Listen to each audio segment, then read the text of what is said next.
Saludamos a los que nos escuchan a través de las redes sociales, Facebook, YouTube, WhatsApp, aquellos que fielmente están con nosotros en las transmisiones.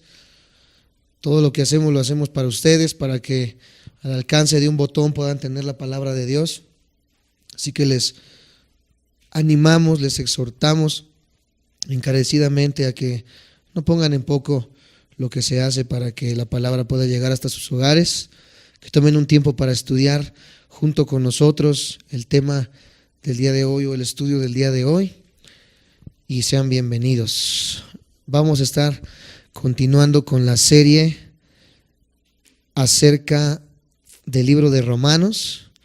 Seguimos aún en el capítulo 1, vamos leyendo apenas el versículo 3, así que vamos a darle lectura nuevamente para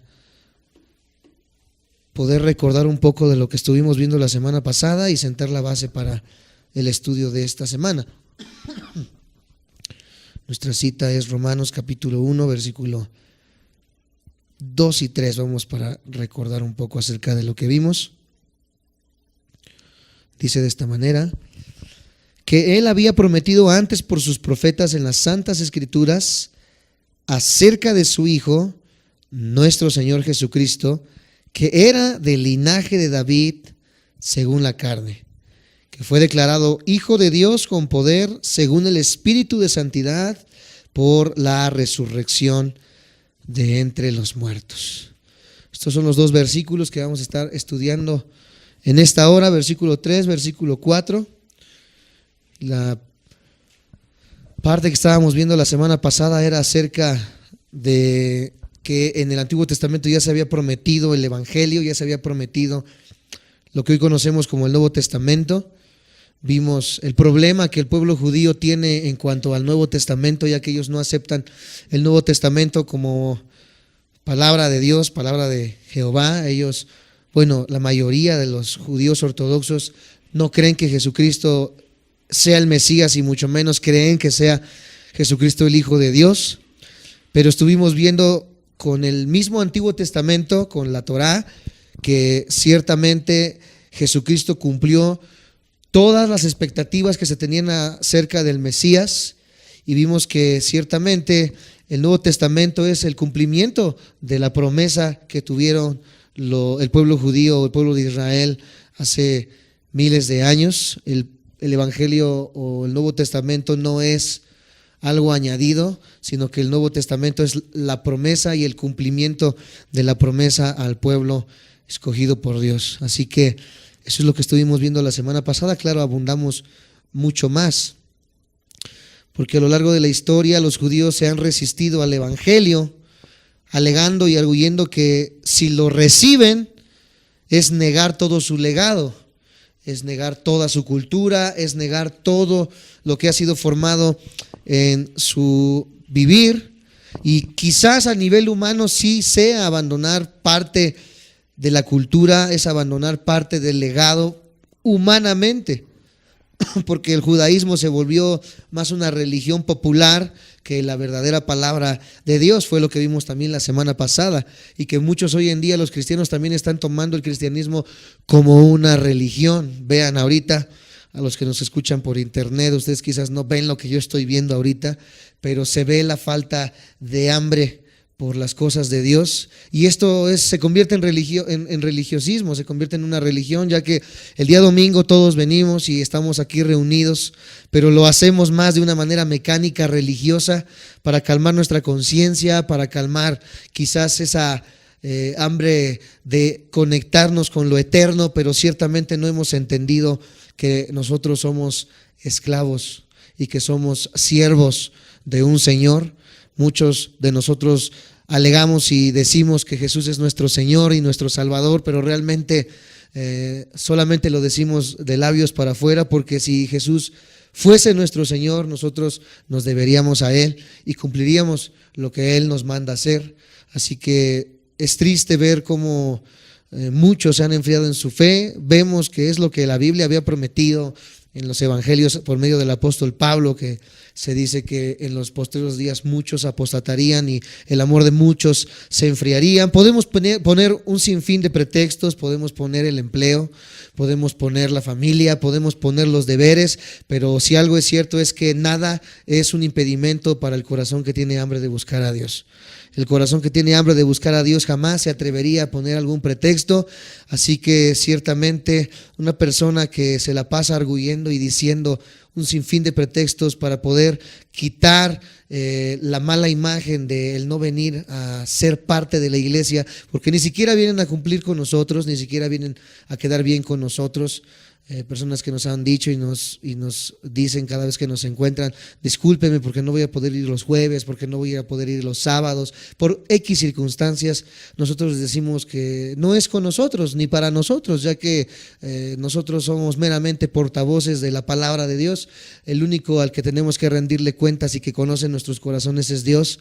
Así que si a alguien tenemos que excusarle o decirle: discúlpame porque hoy no fui a reunirme como iglesia con los demás hermanos y hermanas en la fe, es a Dios. Así que dobla tus rodillas y trata de negociar con Él lo que tratas de negociar con nosotros. Bueno, esto es lo que estaba pasando con el pueblo judío. Se convirtió en una religiosidad, se convirtió solamente en un problema cultural y ya se había dejado de lado el legado espiritual, el legado de vida que nos había dejado Jehová a través de los 10 mandamientos, a través de la ley de Moisés. Y el pueblo judío cree que si adopta el Nuevo Testamento va a perder todo ese legado, y vuelvo a repetir, humanamente quizás sí suceda eso, pero ciertamente convertirse en cristiano exige una negación de nuestro legado cultural y religioso. Este mes de noviembre vivimos parte de nuestra cultura como mexicanos, y parte también de Latinoamérica tiene este tipo de cultura o de legado cultural. El 1 y 2 de noviembre se vive el festejo a los muertos, a los niños, a los adultos, a las personas que se han ido.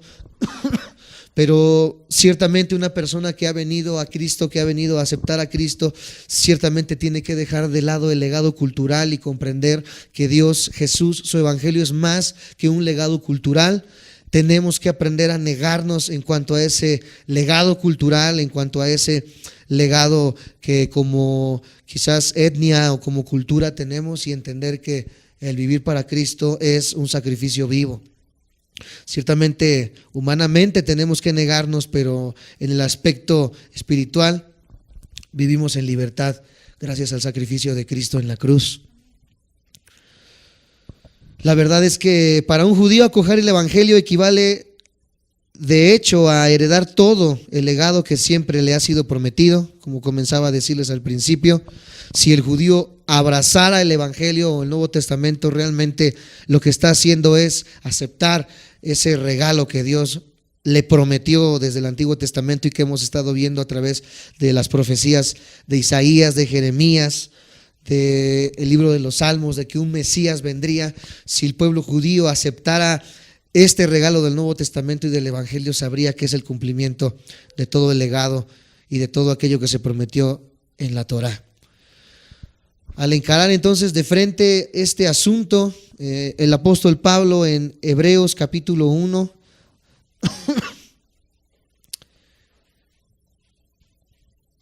Hebreos capítulo 1, versículo 1 al 2, encara el problema judío de esta manera: a aquellos judaizantes que estaban todavía en el tiempo de la iglesia o de la iglesia primitiva, que querían traer nuevamente las liturgias y los dogmas de la ley, y más la ley rabínica que la ley que nos dejó Jehová.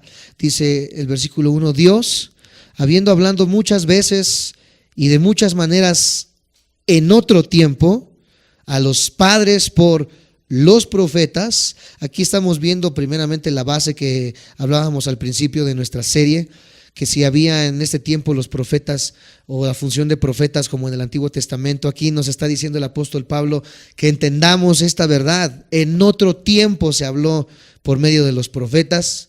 Si este ministerio siguiera vigente, el apóstol Pablo hubiera dicho: en otro tiempo habló, y sigue hablando por medio de los profetas. Pero aquí nos está diciendo que se habló tiempo pasado perfecto, un pretérito perfecto, un pretérito consumado. Dice, se habló en otro tiempo a los padres por los profetas, pero en estos tiempos, o sea, en el tiempo actual, en el tiempo en el que la iglesia comenzó a surgir desde Pentecostés hasta nuestros días, en estos tiempos nos ha hablado por el Hijo. No por Guillermo Maldonado, no por Cash Luna, no por los profetas Ana Maldonado, Joyce Meyer, etcétera, etcétera, todos aquellos que se dan el título de profetas. No nos ha hablado a través de profetas hoy en día, nos ha hablado a través de el Hijo. ¿Quién es el Hijo? Jesucristo, a quien constituyó heredero de todo y por quien asimismo hizo el universo. Entonces, en estos tiempos, amados santos de Dios, nos ha hablado a través de el Hijo. El apóstol Pablo aquí está encarando el problema de los judaizantes y nos está diciendo que hoy en día no es que hagamos a un lado la ley, sino como vimos hace 2 o 3 clases atrás, el Nuevo Testamento es el cumplimiento del Antiguo Testamento, por ende no lo hacemos a un lado, sino que por manera de lógica estamos estudiando en general la palabra de Dios, tanto en el Nuevo como en el Antiguo Testamento, porque el Nuevo Testamento es el cumplimiento del Antiguo Testamento. Los profetas hablaron en términos generales de lo que sería el Nuevo Testamento, de lo que sería el nuevo pacto, que ya se nos había anticipado a través de los profetas. Por ejemplo, Jeremías, acompáñenme a Jeremías, el Antiguo Testamento, y vemos casi al final del Antiguo Testamento los profetas. Jeremías capítulo 31, versículo 31 al 34. Jeremías 31, 31 al 34.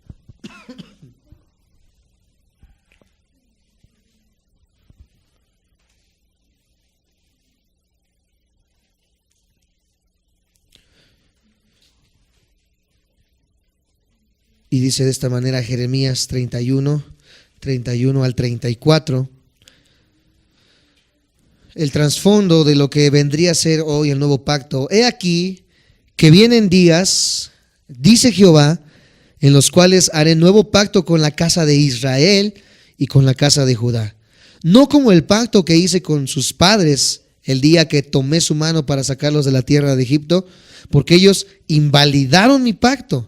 Aquí estamos viendo el pueblo judío que era muy celoso de la ley de la Torá, entre comillas, porque como hemos estudiado ellos creían más en los escritos rabínicos como el Targum, que verdaderamente en el antiguo pacto. Eso lo tenían solamente como un legado cultural.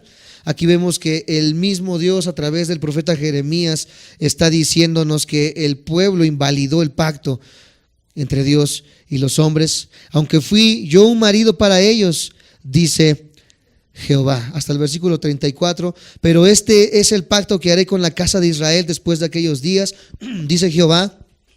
Daré mi ley, ¿en dónde? En el Antiguo Testamento. ¿En qué se dio la ley? ¿Alguien sabe en qué se escribió la ley, los 10 mandamientos? En las tablas, cuando sube Moisés al monte y baja para traer las tablas, ¿verdad? Ahora dice que ya no, la ley no se daría nuevamente de esta manera, sino que ahora sería: daré mi ley en su mente y la escribiré, ¿en dónde? En su corazón. Y yo seré a ellos por Dios y ellos me serán por pueblo. Aquí estamos viendo perfectamente lo que vendría a ser el cumplimiento del nuevo pacto, del Nuevo Testamento. Vemos que en el Antiguo Testamento los 10 mandamientos decían: no codiciarás la mujer de tu prójimo, amarás a Dios por todas las cosas, etcétera, etcétera. Ahora, cuando venimos al Nuevo Testamento, ya no vemos tangiblemente las leyes escritas en una piedra, en un pergamino, sino que vemos a Jesús enseñando e instruyendo a la gente, diciendo de esta manera: oísteis que fue dicho, no codiciarás la mujer de tu prójimo. Y los judíos decían: sí, eso es la ley. Pues Jesús les dice: pues yo te digo que todo hombre que codicie a una mujer en su corazón. Vemos como el profeta Jeremías, cientos de años antes, anunciaba lo que Cristo consuma en el Nuevo Testamento. Cualquiera que codicie a una mujer en su corazón ya ha adulterado. Entonces, ahora en el Nuevo Testamento entendemos que ya hemos dejado al lado el religiosismo, el fariseísmo del Antiguo Testamento del pueblo judío. Ahora lo que Dios le interesa es que haya un claro cambio en nuestros corazones y que ese cambio interior se refleje en el exterior. Hemos hecho mucho hincapié, hemos peleado mucho, hemos debatido mucho con mucha gente que llega a esta congregación, con mucha gente que llega con nosotros y nos dice: hermanos, ¿por qué se visten de esta manera? ¿Por qué no usan velo? ¿Por qué no cantan con himnos? ¿Por qué no hacen esto? ¿Por qué no hacen aquello? Todo desde el aspecto visible. Seguimos igual que el pueblo judío queriendo ver las cosas tangibles cuando Dios está buscando que desde nuestros corazones, porque toda cosa guardada, sobre toda cosa guardada, guarda tu corazón, porque de él mana la vida. Ciertamente Dios está buscando que entendamos que el cambio comienza desde nuestro corazón, desde nuestro interior, para que la vida pueda ser emanada. Ezequiel capítulo 36 nos habla también de ese trasfondo. Ahí no estábamos en Jeremías, solamente 2 libros adelante tenemos a Ezequiel. Ezequiel capítulo 36, versículo 25 al 27. 36, 25 al 27.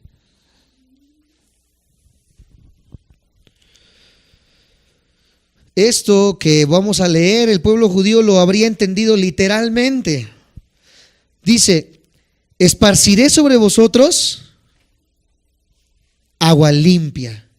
Esparciré sobre vosotros agua limpia, y seréis limpiados de todas vuestras inmundicias y de todos vuestros ídolos. Os limpiaré.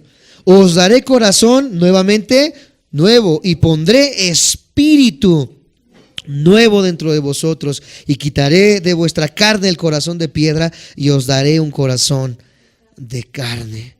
Aquí habla el profeta al pueblo judío y nos dice ciertamente lo que pasaría en el Nuevo Testamento. Ese nuevo espíritu que ha puesto dentro de nosotros es el sello del Espíritu Santo. Esa agua que habla aquí, que pondría agua para limpiarnos, es el tipo de la palabra de Dios hoy en día. Tito nos enseña el ejemplo de que la palabra es el agua. Ha habido una controversia muy grande en cuanto a que si el bautismo es para perdón de pecados, porque hay un pasaje donde nos enseña que el agua nos limpiaría, que nos bauticemos para poder perdonar, amados santos de Dios. Pero aquí el tipo del agua es la palabra de Dios. El agua es la que nos limpiaría, la palabra es la que nos limpiaría. Seríamos limpiados de nuestras inmundicias, nos limpiaría de nuestra idolatría, y tendríamos un nuevo corazón y un nuevo espíritu, tal cual lo que el Nuevo Testamento viene y nos declara ahora en la iglesia que formamos parte tú y yo en este tiempo. Así también habló de manera general, también habló de manera muy específica. Por ejemplo, Isaías capítulo 9, versículo 6.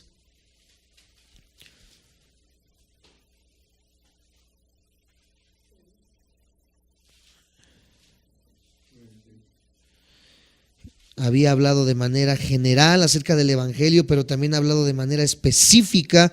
Isaías 9:6, algunos no lo sabemos de memoria, dice: porque un niño nos es nacido, hijo nos es dado, y el principado sobre su hombro, y se llamará su nombre admirable, consejero, Dios fuerte, Padre eterno, príncipe de paz. El versículo 7 dice: lo dilatado de su imperio y la paz no tendrán límite sobre el trono de David y sobre su reino, disponiéndolo y confirmándolo en juicio y en justicia desde ahora y para siempre. El celo de Jehová de los ejércitos hará esto. Capítulo 53 de Isaías, ahí donde estamos. 53, versículo 1 al 12.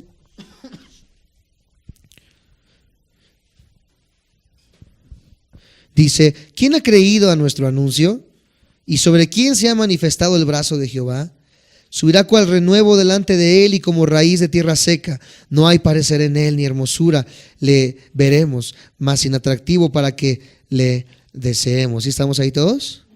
Despreciado y desechado entre los hombres, varón de dolores, experimentado en quebranto, y como que escondimos de él el rostro. Fue menospreciado y no lo estimamos. Ciertamente llevó él nuestras enfermedades y sufrió nuestros dolores, y nosotros lo tuvimos por azotado, por herido de Dios y abatido. Mas él herido fue por nuestras rebeliones, molido por nuestros pecados. El castigo de nuestra paz fue sobre él, y por su llaga fuimos nosotros curados. Todos nosotros nos descarriamos como ovejas, cada cual se apartó por su camino, mas Jehová cargó en él el pecado de todos nosotros. ¿A quién se estaba refiriendo aquí? Está hablando de dos personalidades totalmente diferentes. Comienza hablando acerca de que menospreciamos a Dios, y después ese Dios se convierte en una oveja y dice que Jehová cargó sobre él el pecado de todos nosotros. Angustiado él y afligido, no abrió su boca. Como cordero fue llevado al matadero,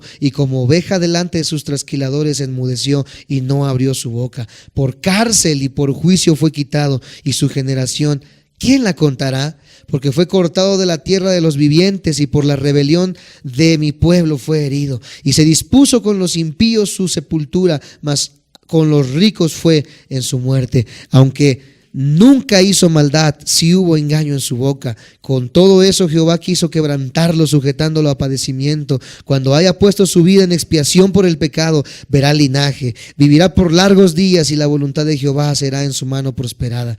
Verá el fruto de la aflicción de su alma, y quedará satisfecho. Por su conocimiento justificará mi siervo justo a muchos, y llevará las iniquidades de ellos. Por tanto, yo le daré parte con los grandes, y con los fuertes repartirá despojos, por cuanto derramó su vida hasta la muerte, y fue contado con los pecadores, habiendo llevado el pecado de muchos, y orado por los transgresores.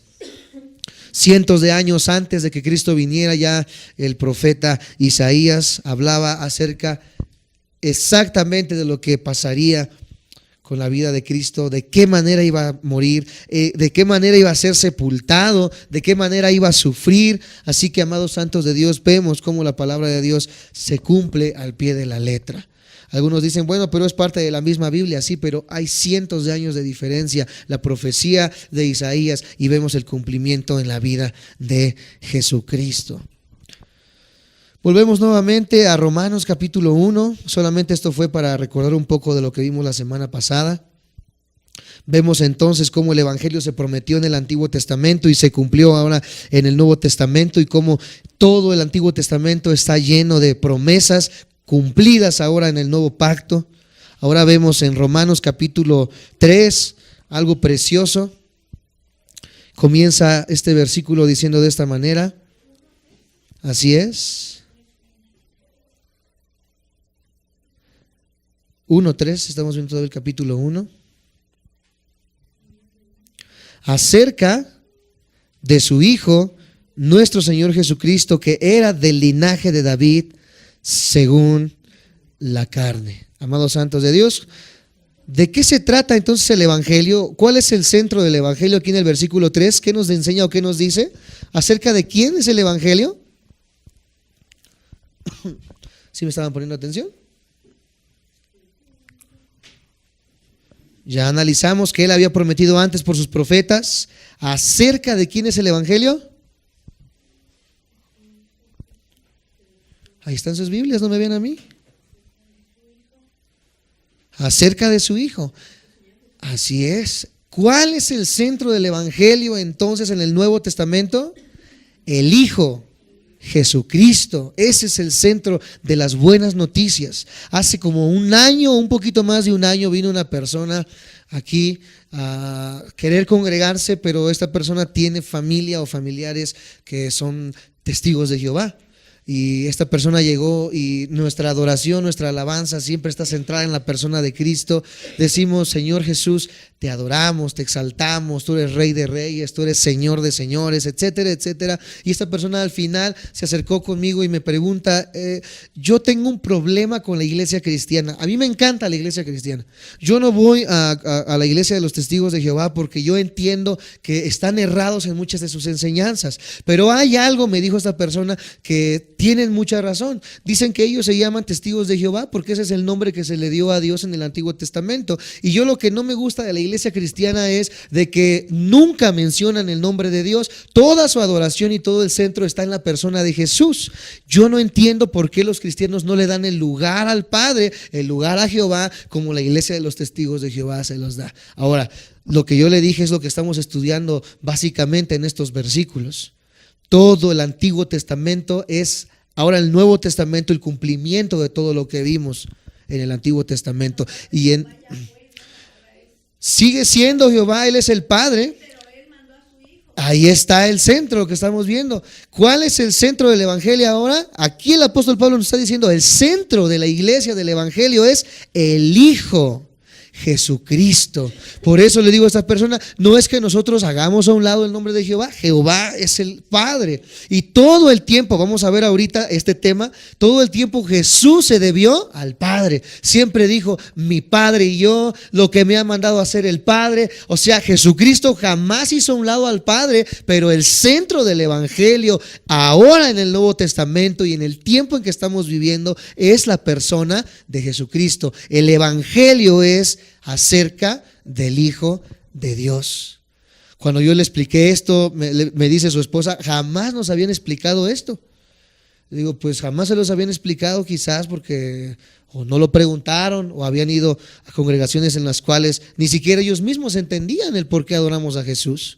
Pero lo adoramos porque Él fue el cumplimiento de la promesa del Antiguo Testamento. Ya hemos analizado que todo el Antiguo Testamento fue la promesa de un Mesías, que Él moriría por nosotros, que Él sería exaltado hasta lo sumo, y todo fue completamente resuelto en la vida y en la obra de Jesucristo en la cruz del Calvario. Nosotros no hacemos a un lado a la persona de Jehová, Él es el Padre, pero Jesucristo es el cumplimiento del plan de Dios. Él es el que vino, bajó a morir por nosotros en aquella cruz, y por Él tenemos reconciliación para con el Padre. Aunque sí mencionamos en nuestros cantos, por supuesto, hay cantos preciosos como la de Jehová es mi guerrero, muchas de las canciones que tocamos de júbilo, preparen los instrumentos, todas estas canciones que sacamos del libro de los Salmos y del Antiguo Testamento hacen mención de la persona de Jehová, porque nosotros creemos que Jehová, Jesucristo y el Espíritu Santo son un mismo Dios, como vamos a estar analizando cuando lleguemos al capítulo 8, la instancia de la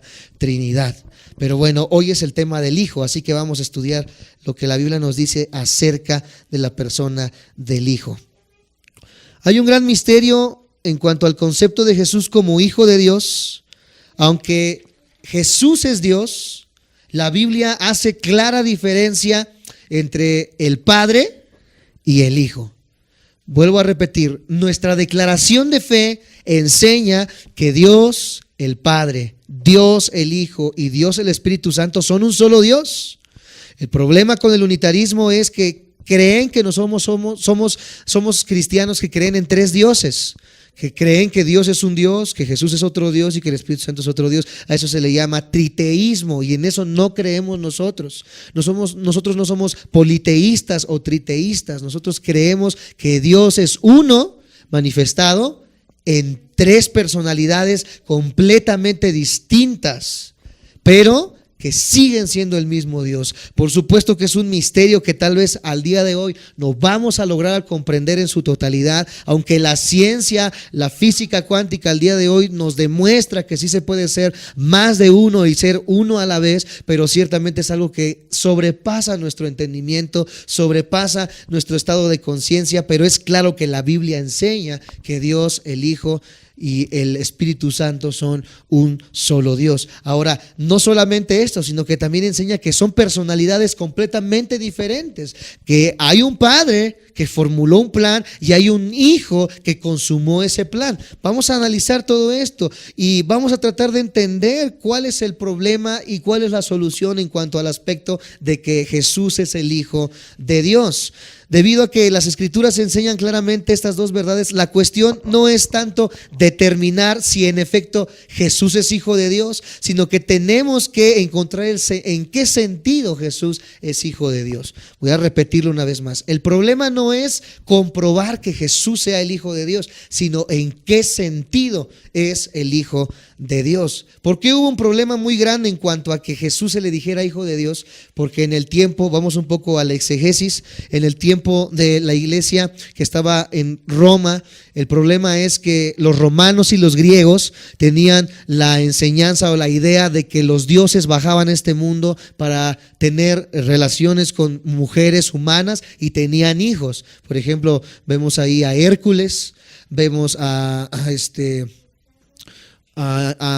señor, ¿cómo se llamaba? El que le partieron su talón. Aquiles, ¿verdad? Seres que fueron en la mitología griega fueron hijos de dioses. Vemos a los titanes, vemos a estos monstruos enormes, ¿verdad? Que también fueron hijos de dioses. Este era el problema que se tenía en la iglesia del primer siglo cuando Pablo decía que Jesús era hijo de Dios, porque lo primero que venía a la mente a los romanos y a los griegos es que ese Jehová vino y tomó a una mujer humana para poder fecundar a un hijo, y esto no es la enseñanza bíblica. Ese es el problema, amados santos de Dios. ¿Por qué? Porque en la cultura griega y romana el semidios era mitad Dios y era mitad hombre, y Jesús no fue ni mitad Dios ni mitad hombre. Él fue en su totalidad Dios y en su totalidad hombre. Esta es la diferencia entre la enseñanza bíblica y la enseñanza de la mitología griega y romana, que no en su totalidad es mitología. Mitología es un estudio de mentiras o de mentiras que se hicieron cultura. En su totalidad no fueron mentiras, ya que ciertamente ellos enseñaban que dioses tomaban a hijos, a personas, humanas para tener hijos, y la Biblia enseña esto. En el Génesis capítulo 6 vemos algo tremendo. Esto no es parte de nuestra serie, pero se los digo para que tengamos un poquito más de concepción de lo que leemos. En este capítulo se habla acerca de hombres llamados los Nefilim, o los gigantes del Génesis. Estos gigantes nacieron de la cruza de especies entre los ángeles llamados los Ben Elohim, o los hijos de Dios, con mujeres humanas. De ahí vinieron y nacieron, dice, temibles hombres enormes, con 6 dedos en las manos, 6 dedos en los pies, que medían 4 a 6 metros de altura, y que el último espécimen de estos seres fue Goliat, cuando David peleó con esta persona y David exterminó a los gigantes de la tierra. ¿Qué parecido hay con la cultura romana y con la cultura griega, y ahora también con las culturas prehispánicas, mesoamericanas, egipcias, etcétera, etcétera, que todas hablan de gigantes? No se conocían los egipcios con los mayas, no se conocían los mayas con los de Cusco, Perú, no se conocían los de Perú con Grecia. ¿Cuántos kilómetros y kilómetros y kilómetros había de distancia? Pero todas estas culturas hablaban acerca de gigantes, seres que fueron una combinación entre seres divinos y mujeres humanas. No que las hayan tomado. Este es un estudio que vamos a tomar quizás un domingo a mucho detenimiento, que vamos a titular La perversión de la genética humana. Los seres espirituales tienen la capacidad de pervertir la genética. Ellos tienen completamente desarrollado el sistema de la genética que nosotros apenas comenzamos a entender en el siglo XX con el doctor Crick norteamericano, cuando en el 2000 se consumó el proyecto del genoma humano. La Biblia desde hace miles de años ya hablaba acerca de todo esto. Entonces es impresionante cómo la Biblia habla de lo que las culturas que no tenían ningún conocimiento de esto ya nos hablaban. Pero bueno, eso es otro tema que vamos a tomar en otro momento y que los dejamos con la duda y bien picados. Entonces la cuestión no es determinar si Jesús en efecto es el Hijo de Dios, la cuestión es en qué sentido Él se convirtió o Él es el Hijo de Dios.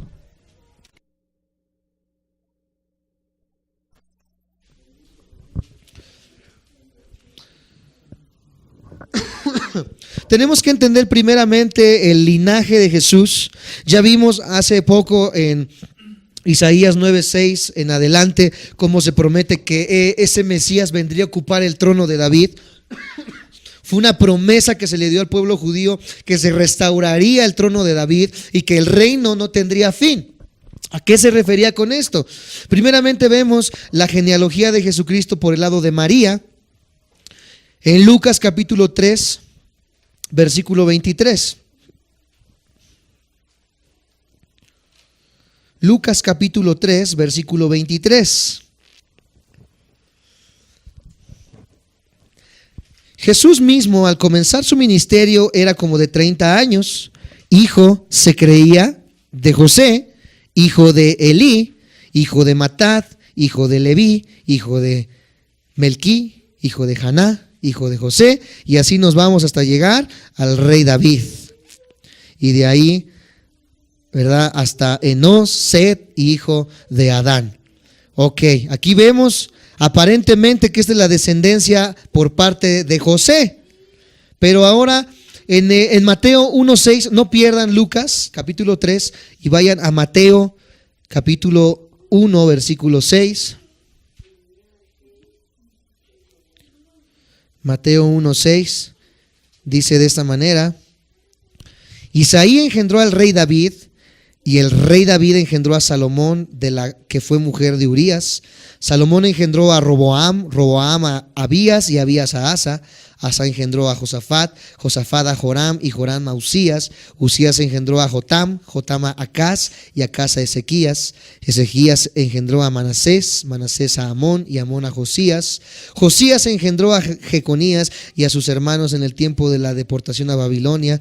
Después de la deportación de Babilonia, Jeconías engendró a Salatiel, y Salatiel a Zorobabel. Zorobabel engendró a Abiud, Abiud a Eliakim, y Eliakim a Azor. Azor engendró a Sadoc, Sadoc a Akim, y Akim a Eliud. Y así nos vamos hasta versículo 16. Y Jacob engendró a José, marido de María, de la cual nació Jesús llamado el Cristo. Aquí hay una controversia porque en Lucas leímos que Jacob o que José era hijo de Eli, pero aquí nos dice que José fue hijo de Jacob. Entonces, ¿se equivoca Mateo con Lucas, o a qué se refiere con esto? Hay una respuesta muy clara y muy sencilla: es que Lucas capítulo 3 versículo 23 no se está refiriendo a José, se está refiriendo a María. María fue la que fue hija de Elí, y así nos vamos hasta Abraham, y aquí vemos la descendencia de José con Jacob hasta llegar a Abraham, y el otro era hasta llegar hasta Adán. Esto es precioso cuando lo analizamos. Algunos dicen, bueno, a mí de qué me sirve saber quién era Eliú y para qué tuvo a Eleazar y todo eso. Es impresionante que lo leamos porque estamos hablando de 6,000 años de historia en las cuales ninguna descendencia se dejó de seguir, y que desde el principio de esta descendencia se puede seguir toda la línea de jerarquía hasta el tiempo de Jesucristo. Dime un libro que tenga tal exactitud a pesar de 6,000 o 7,000 años de historia. Es imposible. La Biblia es el único libro que nos puede demostrar de dónde podría venir o de dónde venía el Mesías. Entonces tenemos que entender primeramente que Jesús era descendiente de David por lado del padre y por lado de la madre. El padre político, claro que estamos hablando, porque José no fue el padre biológico de Jesús. Fue el padre político, fue el padre que adoptó a Jesús como su hijo, pero seguía siendo descendiente por parte de él y por parte biológica también de María. ¿Vamos hasta ahí? Perfecto. ¿Por qué era importante que él descendiera de ambas partes del rey David? Para que se cumpliera la profecía. Por ejemplo, en Segunda de Samuel, acompáñenme. Segunda de Samuel.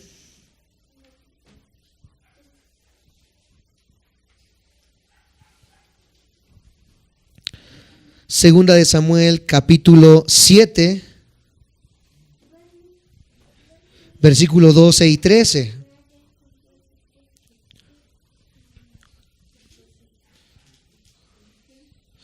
Segunda de Samuel 7, 12 y 13.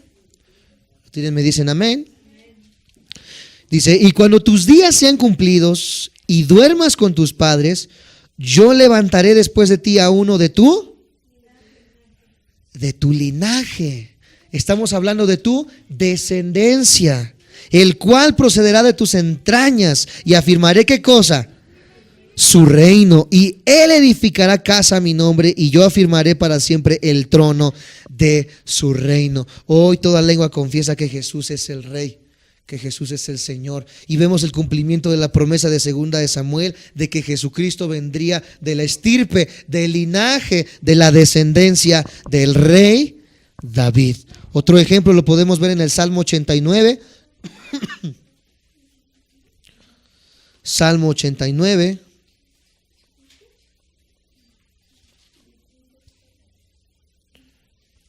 Salmo 89, versículo 3 y 4.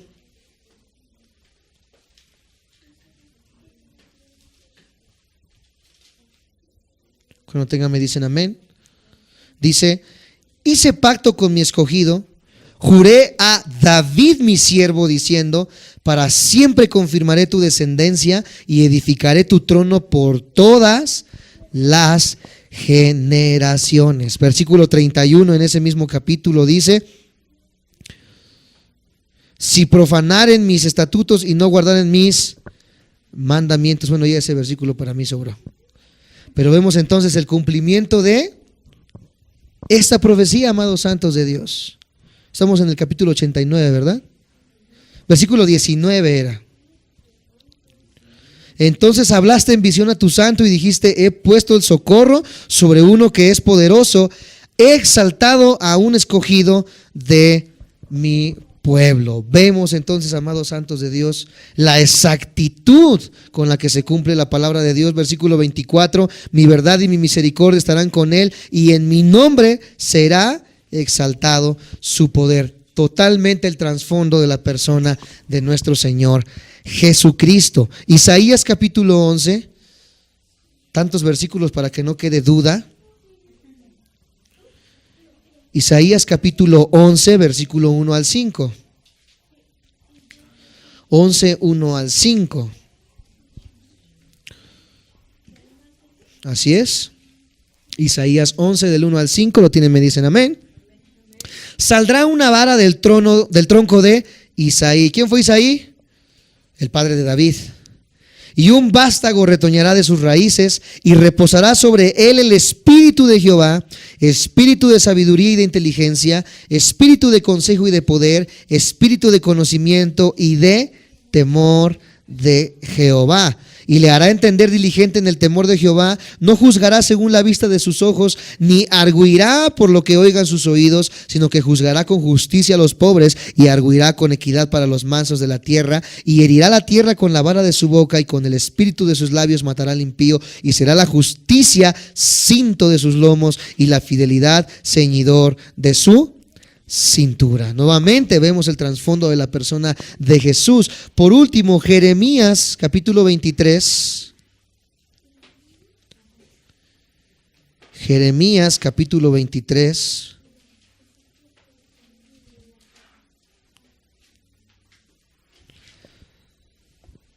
Versículos 5 al 6. Jeremías 23, 5 al 6. Amén. He aquí que vienen días, dice Jehová, en que levantaré a David renuevo justo, y reinará como rey, el cual será dichoso, y hará juicio y justicia en la tierra. En sus días será salvo Judá, e Israel habitará confiado. Este será su nombre con el cual le llamarán Jehová, justicia nuestra. ¿Cómo le llamarían?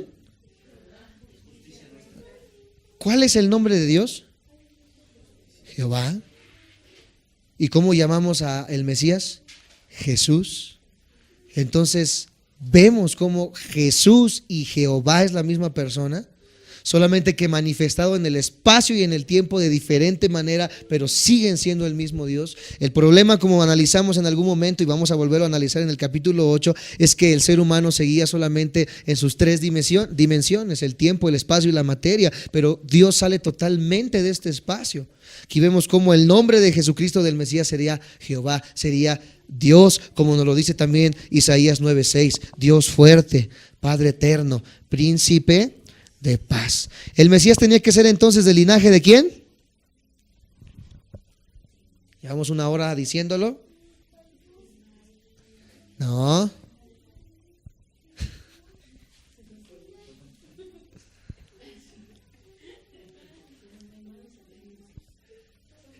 ¿Cuál es el linaje de Jesús? ¿Hasta dónde llega? Yéndonos de María hacia atrás y de José hacia atrás. ¿Cuál es el linaje de Jesús? Viene del linaje de David. Perfecto. Ok. Entonces Jesús cumple todas estas predicciones mesiánicas como el prometido, el Salvador, como descendiente de David, Jesús heredó, escucha, el derecho para restaurar el trono de David y sentarse sobre ese trono ahora de una manera, en un sentido espiritual. El reino prometido que no tendría fin, del que nos habla Isaías 9:7, que también ya leímos. La segunda persona de la Trinidad, Jesucristo, nació dentro de una familia humana y participó de todos los aspectos de la vida humana con el resto de la humanidad. ¿Vamos bien hasta ahí? Identificándose con quién entonces. Si Él era Dios y bajó a este mundo como hombre, ¿con quién se estaba identificando? ¿Nadie? Ahí los veo en sus, así como en los memes, con un montón de ecuaciones y cosas así. Si Él se hizo hombre, se estaba identificando ¿con quién? Con los hombres, con sus carencias, con sus limitaciones, con sus tentaciones. Alguna vez escuché, se va a escuchar hasta como herejía lo que voy a decir, pero lo tengo que decir. Dice que Jesús fue tentado en algunas cosas, ¿así dice la Biblia? ¿No? ¿En cuáles? A ver. En todas las cosas fue tentado, ¿verdad? Una vez escuché a un pastor decirme esto y tiene mucha razón. Una vez se le preguntaba y se le decía, ¿Jesús alguna vez fue tentado también con alguna mujer? ¿Fue tentado a manera de que le gustara una mujer también, no solamente en el aspecto de, ay, qué linda, sino en el aspecto sexual? La Biblia no nos habla de que tuviera tintes afeminados o gays. Jesús fue tentado también en esa área. Pero lo que diferenció a Jesús de nosotros es de que Él no conoció pecado.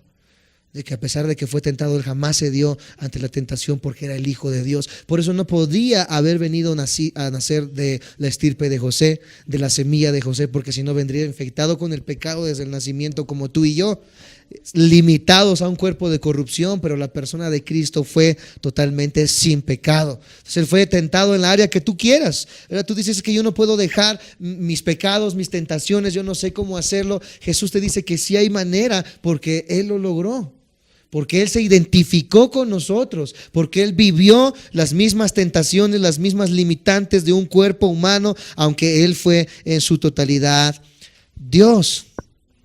Él nació entonces de una familia, se identificó con una raza caída y al mismo tiempo vivió sin pecado. Filipenses 2, 4 al 8. Filipenses 2, 4 al 8. Dice, no mirando cada uno por lo suyo propio, sino cada cual también por lo de los otros. Haya pues, si estamos en Filipenses 2, 4 al 8. Sino cada cual también por lo de los otros. Haya pues en nosotros este mismo sentir que hubo también en Cristo Jesús, el cual siendo en forma de Dios, no estimó ser igual a Dios como cosa a que aferrarse, sino que se despojó a sí mismo, tomando forma de siervo, hecho semejante a los hombres, y estando en la condición de hombre, se humilló a sí mismo, haciéndose obediente hasta la muerte y muerte de cruz. Ese es el evangelio, amados santos de Dios. La grandiosa y excelente noticia de que Jesucristo, Dios se convirtió en un hombre que pudo morir por nuestros pecados, que vivió todas las cosas que nosotros vivimos, pero que venció el pecado y la muerte para que hoy tengamos salvación. Ese es el centro del evangelio. ¿De qué se trata el evangelio? ¿De qué se tratan las buenas nuevas? Del sacrificio de Jesús. Y de que si creemos en ese sacrificio, podemos alcanzar la vida eterna. Tengo aquí apuntado, no, estoy mal en este versículo. Bueno, seguimos más adelante. ¿Me regalan 10 minutos más? ¿Cuándo, ya para terminar y dejar en claro lo de hijo de Dios, en qué momento se convirtió Él en hijo de Dios? Aquí el apóstol Pablo nos deja en claro que el momento en que Él se hace humano, baja, dice que Él no estimó ser igual a Dios, Él baja a este mundo, se convierte en hombre y en ese momento se le da el título de hijo de Dios. Aunque el plan era eterno, el título de hijo se reserva a una sola persona, Jesucristo. ¿Cuál es ese nombre en el original hebreo, en el original griego, perdón? Apúntalo para que podamos entender esto. porque hay una confusión muy grande en cuanto a esta verdad, porque nosotros también somos llamados hijos de Dios, ¿verdad que sí? Dice que todo aquel que en Él cree se le da potestad de ser llamado hijo de Dios. Entonces también nosotros somos como Jesucristo. Si Él fue llamado el Hijo de Dios, ¿a qué se refiere esto? Bueno, para sentar las bases, Jesucristo ya existía mucho antes desde de que naciera en el vientre de María. A esto se le llama la preexistencia de Jesucristo. Jesucristo ya existía, Él existió eternamente con el Padre y con el Espíritu desde antes de la fundación del mundo. Lo vemos en San Juan 1, del 1 en adelante. Si quieres leerlo, vamos a leerlo. San Juan 1, del 1 en adelante. En el principio era el Verbo, y el Verbo era con Dios, y el Verbo era Dios.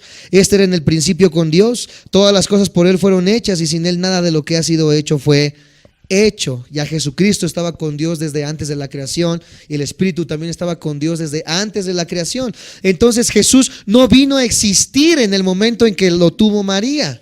El problema del catolicismo romano, que enseña de que Dios tiene mamá, esto es la cosa más absurda que puede existir, porque Dios significa sin principio. Dios es eterno. Si Dios tuvo mamá, entonces Dios no es eterno. Dios tuvo un principio porque tuvo que haber nacido de una mamá. Entonces María o la Virgen se convertiría en una diosa, y esa diosa sería mayor que Dios, y no hay otro mayor que Dios. Si seguimos la línea de la lógica, es absurdo creer en la enseñanza de una mamá en Dios. Entonces, ¿María qué fue? María fue el depósito donde Dios vino a convertirse en hombre. Jesucristo ya existía antes de que viniera a nacer en el vientre de María. Lo vemos en una teofanía en el Antiguo Testamento, así se le llama en la teología, teofanía, cuando Jesús se manifestaba como el ángel de Jehová. Él ya existía mucho antes, pero cuando viene y baja a este mundo a estar en el vientre de María y es concebido como una persona humana como tú y yo, se le reconoce en la creación del hombre como hijo de Dios, pero no en la eternidad, porque Él ya existía. No sé si me explico. Se le conoce como el Hijo de Dios en la creación del hombre a través del vientre de María, pero no en la eternidad, porque Jesucristo ya existía. Entonces, ¿qué significa el Hijo de Dios? La Biblia le llama también en varios evangelios el unigénito. ¿Has escuchado acerca de esto? El unigénito Hijo de Dios. Esto nos da un poco más de entendimiento acerca del concepto de Hijo de Dios. La palabra unigénito es en el griego la palabra monógenes. La palabra unigénito en el griego es la palabra monógenes. Así es. Monógenes. Y significa de la misma clase. Otro igual.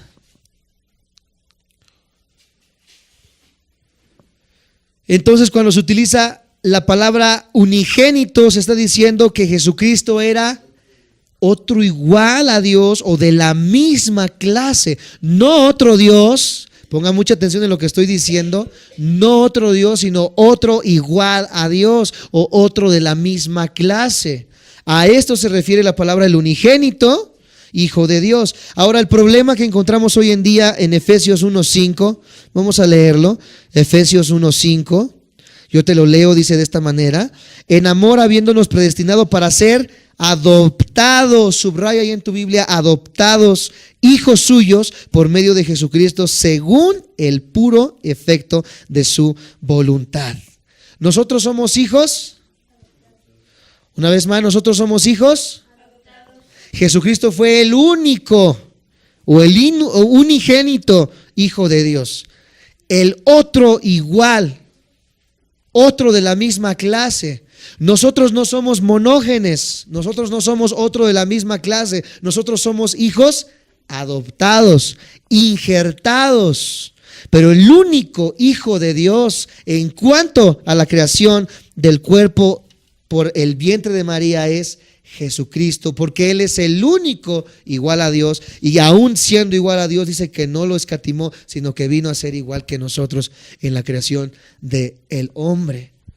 Vamos entendiendo esto, voy a dejarlo bien claro. ¿Por qué? Porque hace como unos 2 años atrás un predicador muy famoso llamado Cash Luna, sí, a los que son seguidores de Cash Luna en el grupo de WhatsApp, temo decirles que este señor es un falso profeta, es un falso maestro por las enseñanzas que dice. Discúlpenme si somos bastante crudos con lo que decimos, pero nosotros no debemos seguir el cristianismo por una persona o por la fama de una persona.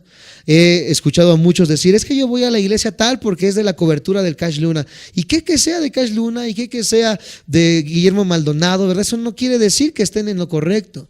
Este señor Cash Luna en una de sus predicaciones enseñó esto, y lo voy a decir tal cual como él lo enseñó, y con esto terminamos ya.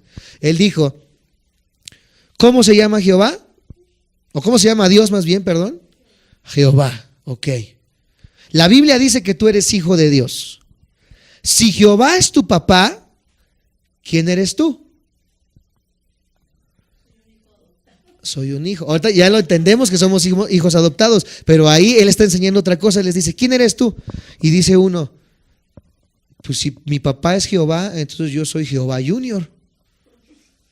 Ajá. Y él dice, sí, eres Jehová Junior. ¿Qué significa la palabra Jehová? El tetragramatón significa el que es, el único, amados santos de Dios. Yo soy el que soy, es lo que le dice Jehová a Moisés. Entonces, lo que Cash Luna está diciendo es, yo soy el que soy Junior. O sea, yo soy Dios, pero pequeño. Eso es lo que él está enseñando. Y dice todavía más adelante, las jirafitas tienen jirafitas, los leones tienen leoncitos, Jehová tuvo Jehová Juniors. Si esto es verdad, si lo que Cash Luna está enseñando es verdad, entonces Satanás tenía razón en el huerto del Edén. Porque Satanás le dijo a la mujer, si comes de este fruto serás igual a Dios. Lo que Cash Luna está enseñando es lo que Satanás enseñó en el huerto del Edén. La enseñanza satánica de la serpiente es la misma enseñanza satánica que está enseñando ahorita Cash Luna en su congregación. Que podemos ser hijos, podemos ser iguales a Dios. Si esto es verdad, entonces los mormones tienen razón también. Pero la Biblia nos enseña que el único que es igual a Dios fue Jesucristo, porque Él es Dios. Nosotros no somos Jehová Juniors, nosotros somos hijos adoptados por gracia y por amor de Dios a través de la obra expiatoria en la cruz del Calvario. Por eso hoy muchos locos están como están en las congregaciones, cayéndose, revolcándose en el suelo, gritando como locos, el vómito santo, que la unción santa y que no sé qué tanta cosa están enseñando hoy en las iglesias. Tanta aberración y tanta tontería porque le hacen caso a estos locos que ni siquiera tienen un versículo para respaldar lo que están enseñando. Nosotros no somos dioses, ni podemos hacernos creer que somos a sí mismos dioses. Una persona que se cree Dios es la persona que cree que ya no tiene necesidad de venir a congregarse. Una persona que se cree Dios es una persona que ya cree que no tiene necesidad de orar, de buscar a Dios en la intimidad, porque cree que por sus medios puede lograr lo que quiere lograr, cuando la Biblia dice que nosotros dependemos en totalidad a Dios, que mayor es el que está en nosotros que el que está en el mundo, que apartados de Él nada podemos hacer. ¿Quién fue el unigénito Hijo de Dios? Jesucristo. Abre los ojos, internet, tú que nos estás escuchando. Lo peor que puedes hacer es irte de este lugar diciendo, me voy porque están criticando a Cash Luna, me voy porque están criticando a Jesús Adrián Romero. No te guíes por las modas, no te guíes porque canta bonito Jesús Adrián Romero y que el aire de tu casa y que no sé qué tanto. Así son muy bonitas sus canciones, preciosas sus canciones, muy poéticas, pero no te guíes por la fama. No te guíes por la aceptación, porque nosotros no vamos a ser aceptados, nosotros vamos a ser rechazados. La Biblia dice que nosotros vamos a ser rechazados. Tu mamá te va a rechazar, tu papá te va a rechazar en el momento en que tú elegiste seguir a Cristo. Tú te conviertes en el blanco de las personas en el momento en que dices soy cristiano, ¡pum! Todos los ojos están sobre de ti para ver en qué momento vas a fallar. Y cuidado y falles, porque luego dicen, y dicen que son cristianos, y dicen que esto, y dicen lo otro. Yo cuando me dicen esto, yo les digo, ¿y dices que eres católico? ¿Y dices que eres testigo de Jehová? Es que no se trata de eso. Todos nos equivocamos, pero ciertamente en el momento que dices que eres cristiano, todo el peso de las miradas cae sobre de ti. ¿Por qué? Porque hay un rechazo, no tanto a tu persona, porque tú toma, bebe, fuma, drógate y todos van a estar alrededor tuyo, ¿verdad que sí? Pero en el momento en que dices, ya no fumo, ya no tomo, amo a Cristo, sigo a Cristo, comienzan a odiarte como si esto fuera algo malo. Pero es el odio a la persona de Cristo y no tanto a tu persona. Pero cuando tú te vuelves un esclavo de Cristo, cuando tú te vuelves un hijo de Dios, el mundo te va a comenzar a rechazar. ¿Y qué pasa con Jesús Adrián Romero? ¿Qué pasa con Cash Luna? ¿Qué pasa con este señor colombiano Alex Campos? Hasta el Vaticano lo están invitando a tocar, le abren las puertas y dicen, mira, pasa, ¿verdad? Lo están aceptando. ¿Por qué? Porque lo que es de Dios no puede ser aceptado. Si estas personas los están aceptando es porque no están predicando verdaderamente el evangelio de Dios. A nosotros nos van a perseguir, nos van a odiar, ¿verdad? ¿Qué le dijeron a Pablo? Ven, Pablo, o ven, Juan, predica aquí en Roma sin ningún problema. A Pablo lo encarcelaron, lo mataron. A Juan murió exiliado en la isla de Patmos. Esteban murió apedreado, ¿verdad? Hoy en día los cantantes cristianos son aplaudidos, hasta la gente secular escucha, ¿verdad?, las canciones de los cantantes cristianos. Esto se llama aceptación, y esto, amados santos de Dios, demuestra que no es el evangelio de Jesús, porque el evangelio de Jesús, de Cristo y de los apóstoles va a ser rechazado.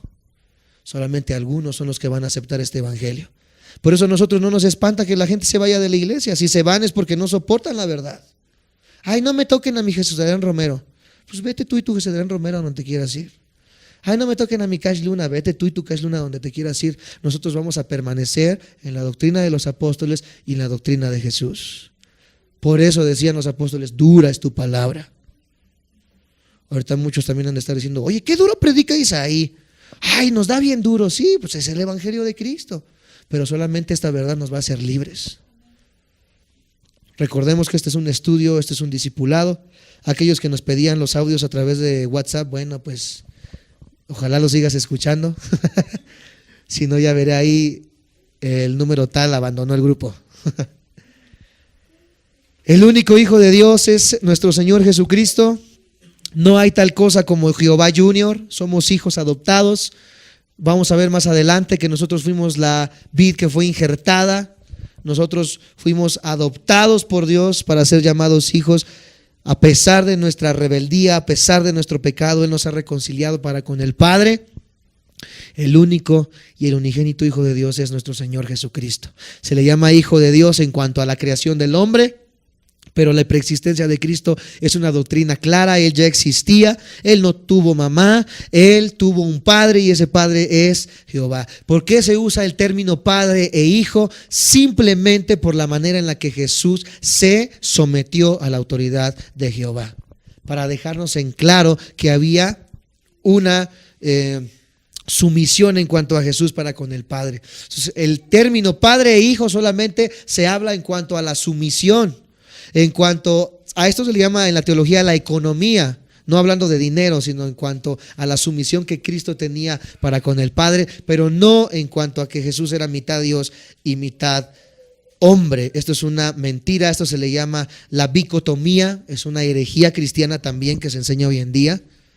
Esto no es así. Jesús fue Dios, fue hombre y se le llama el único Hijo de Dios porque fue igual a Dios. Nosotros no somos hijos de Dios en cuanto a monógenes, sino en cuanto a la adopción. Terminamos en esta hora poniéndonos de pie y cerrando nuestros ojos.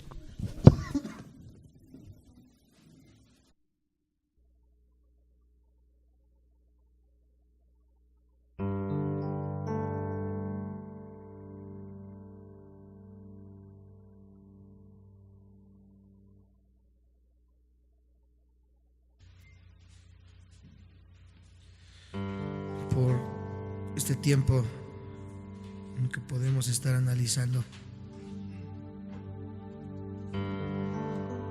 Señor Jesús, te agradecemos el que tú nos guíes a través de tu palabra. Yo entiendo lo difícil que es quizás encontrarse con la enseñanza bíblica. Para muchos es un choque, ya que fuimos enseñados de muchas maneras. Pero no hay otra regla en la cual el cristiano se pueda dirigir si no es tu palabra. Si no está en tu palabra, no es palabra de Dios. Hoy estos líderes que se están levantando a lo largo de todo el mundo profesan un evangelio barato, un evangelio fácil, un evangelio corrupto, un evangelio de prostitución. pero no es el evangelio de Cristo. Líbranos de caer en este tipo de enseñanzas y guíanos hacia la verdad de tu palabra cada día. Que como iglesia crezcamos en el estudio sistemático de tu palabra. Quita toda soberbia de nosotros, porque muchos, encontrando la verdad, se vuelven soberbios, comienzan a menospreciar a las demás personas. Líbranos de esto, porque si fuimos alcanzados es por gracia. Si hoy conocemos y hemos sido alumbrados es por gracia, y de igual manera tenemos que compartirlo al que lo necesita. Señor, necesitamos de ti, la iglesia necesita de ti, la iglesia necesita despertar, Señor Jesús. Dejar de vivir una religiosidad y comenzar a vivir la vida que tú nos has entregado. Hoy yo te pido por cada integrante de esta congregación. Hoy yo te pido por cada uno de los que nos siguen en WhatsApp, por cada uno de los que nos van a escuchar a través de internet. Señor, toca sus corazones a través de la exposición de tu palabra. Que tu Espíritu Santo se establezca en sus corazones y que ellos día a día puedan comprender el significado del evangelio y lo que tú representas en nuestras vidas. Tú eres nuestro Señor y nuestro Dios. Te alabamos, te exaltamos, te damos la gloria y la honra porque tú la mereces. El único Hijo de Dios. En el nombre de Jesús. Amén y amén. Vamos a darle palmas a nuestro Dios con todo nuestro corazón. Aleluya, Señor. Te exaltamos, Jesús. Te adoramos, mi Dios. Tú eres digno.